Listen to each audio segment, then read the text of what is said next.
Assalamualaikum warahmatullahi wabarakatuh. Halo teman-teman semua dan Ibu Sri Martini yang kami hormati. Perkenalkan, saya Zahwa Sutia. Saya Putri Valerin. Dan saya Suci Damayanti.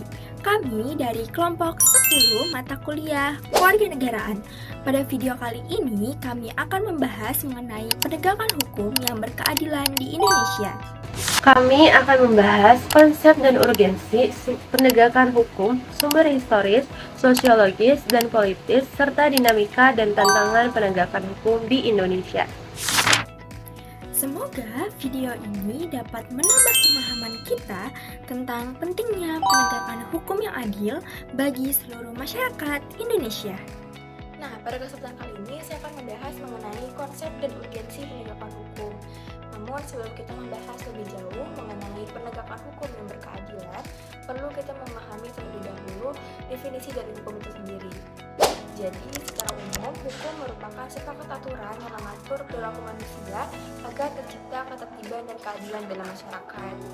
Beberapa ahli juga mengungkapkan pendapatnya mengenai definisi dari hukum. Yang pertama ada menurut John Austin, hukum merupakan perintah dari pihak yang berwenang. Menurut Hans Kelsen, hukum merupakan peraturan yang mengatur perilaku manusia dan disertai dengan sanksi. Dan menurut Utrecht, hukum merupakan peraturan yang mengatur ketertiban masyarakat dan wajib ditepati. Sehingga secara umum dapat kita pahami bahwa hukum merupakan aturan yang dibuat oleh pihak yang berwenang untuk mengatur perilaku manusia agar tercipta ketertiban dan bersifat mengikat serta wajib untuk ditaati.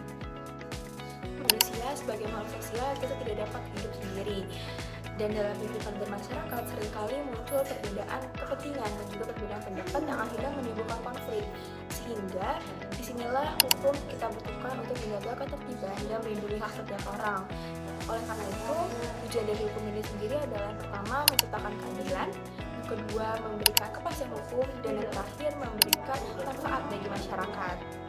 Sebagaimana ditegaskan pada pasal 1 ayat 3 UUD Negara Republik Indonesia tahun 1945 bahwa Indonesia merupakan negara hukum, sehingga seluruh penyelenggara negara harus berdasarkan hukum agar tercipta keamanan, ketertiban, dan keadilan bagi seluruh rakyat Indonesia. Terima kasih, Jawa. Selanjutnya, saya akan menjelaskan sumber historis, politis, dan sosiologis penegakan hukum di Indonesia.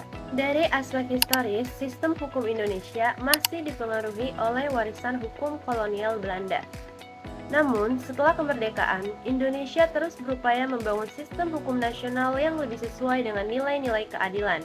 Salah satu langkah penting adalah lahirnya KUHP pada tahun 1981 yang memberikan perlindungan lebih baik terhadap hak warga negara.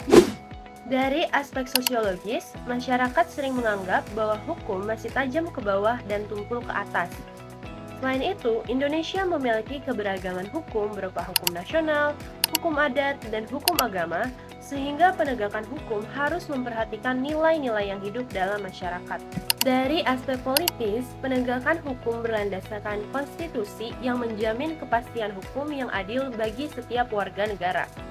Namun, hukum juga dipengaruhi oleh proses politik, sehingga diperlukan independensi lembaga penegak hukum agar hukum tidak digunakan untuk kepentingan kelompok tertentu. Selanjutnya, Suci akan menjelaskan dinamika dan tantangan penegakan hukum yang berkeadilan di Indonesia.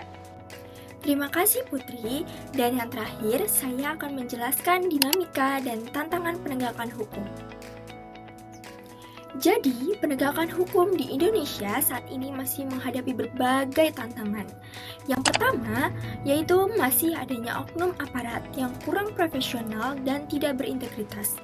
Nah, kemudian, yang kedua yaitu munculnya berbagai gangguan ketertiban seperti tawuran, kekerasan, dan tindakan kriminal lainnya. Nah, yang ketiga yaitu berkembangnya kejahatan modern seperti korupsi, pencucian uang, dan peredaran narkoba. Dan yang keempat, yaitu adanya kekhawatiran bahwa hukum digunakan sebagai alat kepentingan politik tertentu. Salah satu contoh yang pernah menjadi perhatian publik adalah kasus sandal jepit pada tahun 2011 di Sulawesi Tenggara dengan terdakwa yaitu siswa SMK. Kasus ini memunculkan kritik masyarakat terhadap ketidakadilan hukum dan menjadi simbol tuntutan agar hukum tidak hanya berpegang pada prosedur, tetapi juga mempertimbangkan rasa keadilan. Untuk mewujudkan penegakan hukum yang ideal, diperlukan reformasi budaya hukum, penguatan lembaga hukum, serta peningkatan kesadaran hukum masyarakat. Penegakan hukum yang berkeadilan merupakan fondasi dalam kehidupan berbangsa dan bernegara. Dengan penegakan hukum yang adil, hak dan kewajiban setiap warga negara dapat terlindungi dengan baik. Oleh karena itu, kita semua memiliki peran untuk mendukung terwujudnya hukum yang adil dan berintegritas di Indonesia. Terima kasih atas perhatiannya. Wassalamualaikum warahmatullahi wabarakatuh. Terima kasih atas perhatiannya. Wassalamualaikum warahmatullahi wabarakatuh. Terima kasih atas perhatiannya. Wassalamualaikum warahmatullahi wabarakatuh.